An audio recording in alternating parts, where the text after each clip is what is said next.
예수님은 나의 왕, 나의 주인, 나의 생명이십니다. 하나님 아버지, 십계명을 주시어 개인과 공동체를 살리시는 모습을 봅니다. 하나님의 명령은 언제나 선하시고 옳음을 깨닫습니다. 말씀 따라 순종하며 하나님이 주신 복을 누리는 우리가 될 수 있도록 인도해 주옵소서. 예수님의 이름으로 기도합니다. 아멘. 오늘 읽을 말씀은 신명기 5장과 6장입니다. 이 말씀의 핵심은 첫째, 하나님이 모세를 통해 십계명을 주셨습니다. 둘째, 여호와의 명령을 지키면 살고 복을 받습니다. 셋째, 이스라엘아 들으라, 하나님을 사랑하라 라고 명령하십니다. 5장, 모세는 이스라엘 온 백성을 불러 모으고 자신이 말하는 규례와 법들을 경청하고 익히라 합니다. 모세는 하나님이 호렙산에서 이스라엘과 언약을 세우셨는데 이는 조상들과 세운 언약이 아니라 오늘 이 자리에 있는 자손들과 세운 언약이라고 말합니다. 먼저 나는 너희를 이집트 땅 종살이하던 집에서 이끌어낸 주 너희의 하나님이다 라고 하나님이 누구신가에 대해 명확히 설명합니다. 그런 후 십계명을 설명합니다. 십계명은 나우 이안 부살간도 거탐으로 외우면 순서와 내용을 차례로 기억하는 데 좋습니다. 나 외에 다른 신을 두지 말라. 하늘에 있는 것이나 땅 아래에 있는 것, 물에 있는 것 등 그 어떤 것도 우상을 만들지 말라고 하십니다.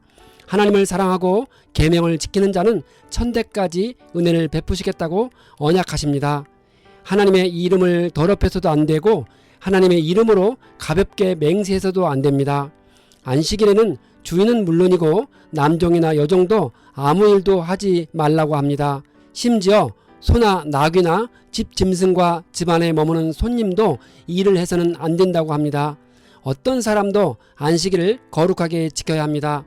부모를 공경해야 하나님이 주신 땅에서 오래 살면서 복을 누린다고 합니다.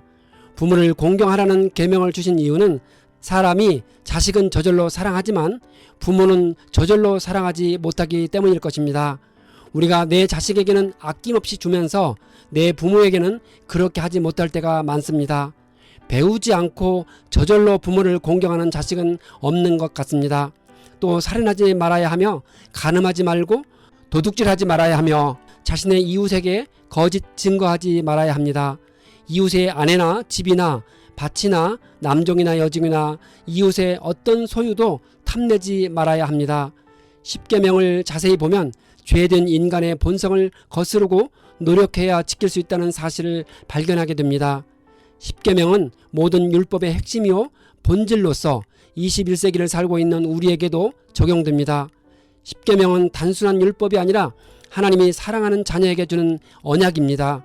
하나님께서 산 위의 불과 구름과 흑암 가운데서 큰 음성으로 말씀하신 후에 두 돌판을 써서 모세에게 주셨습니다. 모든 지파의 지도자들은 산이 불에 타며 깜깜한 가운데서 나오는 소리를 듣고 모세에게 와서 자신들은 하나님 음성을 다시 들으면 죽을 것이라 합니다. 하나님의 음성을 듣고 살아날 사람이 없으니 모세가 하나님께 가까이 나아가서 하나님 말씀을 잘 듣고 전달해주면 듣겠다고 합니다. 하나님께서 이스라엘 지파 지도자들의 말이 옳다고 인정해 주셨습니다. 이스라엘 백성이 항상 마음으로 하나님을 경외하고 명령을 잘 지켜 자손이 영원히 복받기를 원하신다고 합니다. 하나님은 모세에게 모든 명령과 규례와 법들을 주셨고 모세는 그것들을 백성에게 가르쳐 가나안 땅에 가서 행하라 합니다. 모세는 이스라엘 백성들에게 가나안 땅에 들어가서 하나님이 주신 모든 길을 따르고 풍성한 복을 받으라 권면합니다. 6장, 모세는 하나님이 이스라엘 백성들에게 가르치라고 주신 명령과 규례와 법도임을 강조하며 꼭 지키라 합니다. 모세는 이스라엘 백성과 아들과 손자들이 평생 동안 하나님을 경외하며 모든 규례와 명령을 지켜야 한다고 강조합니다. 이스라엘 백성들은 모세가 전해준 모든 말을 듣고 성심껏 지키면 하나님이 약속하신 대로 젖과 꿀이 흐르는 땅에서 번성할 것입니다.